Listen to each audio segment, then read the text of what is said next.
झल्को मेरी परीको लौ खरी खरीको भक्तपुरको दही मिठो पाल पाको चुकौनी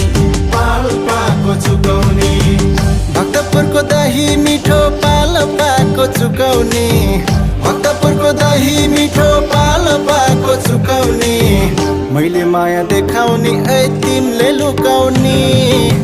मै सोझो मान्छेको ऐ चित्त दुखाउने मै सोझो मान्छेको ऐ चित्त दुखाउने मै सोझो मान्छेको ऐ चित्त दुखाउने